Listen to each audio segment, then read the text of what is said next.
শুনেন, এই আওয়ামী লীগকে যখন 24-এর পরে আগস্টের পরে নিষিদ্ধ ঘোষণা করার জন্য জামাত ইসলামের পক্ষ থেকে রিট পিটিশন দায়ের করেছিলেন।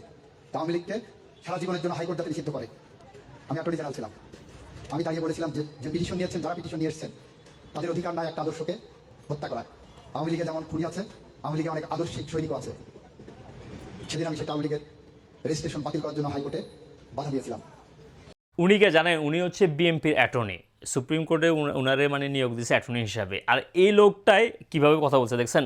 5ই আগস্টের পরে আমরা একটা নতুন বাংলাদেশের স্বপ্ন দেখছিলাম, যেটা মানে 17 বছর পরে বাংলাদেশের মানুষ মানে মানে ভোট দেওয়ার একটা চান্স হয়েছে, একটা রাইট পাইছে। এখন এইগুলো কোনো কিছু চেঞ্জ করতে দেয় নাই, কারা জানেন? বিএনপি দেয় নাই।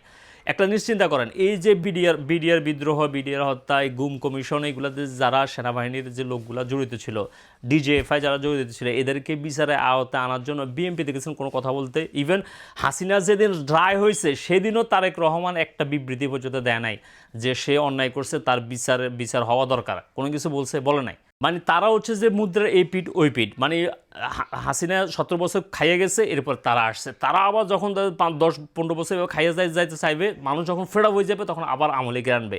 মানে ভিতরে চেঞ্জ করতে এরা দিবে না, কারণ এটা চেঞ্জ করলে এদের খানা শেষ। চেঞ্জ আসলে যে তাদের গতি নিয়ে টান দিবে, তারা যে খাইতে পারবে না, এই কারণে তারা ভিতরে চেঞ্জও করতে চায় না। এই কারণে দেখবেন তারেক রহমান কখনো হাঁ বোর্ডের পক্ষে কোনো কথা বলে না, বড় বড় লিডাররা হাঁ বোর্ডের পক্ষে করে না, কারণ হাঁ বোর্ড জিতে গেলে এদের খানা শেষ। তবে এবার কিন্তু চান্স হাতছাড়া করবেন না। এবার জামাতের নেতৃত্বে যে 10 দলীয় জোট এক হয়েছে, এবার কিন্তু খেলা কিন্তু অন্য লেভেলে চলে গেছে। দেখেন না, ইউনিভার্সিটিগুলো সবগুলো নিয়ে নিচ্ছে জামাত শিবিরের। এবারও কিন্তু এক চেটিয়া দেখবেন জামাত শিবির চলে আসবে, শুধু আপনার ভোটটার জায়গা মতো দিবেন, ঠিক আছে? আর হ্যাঁ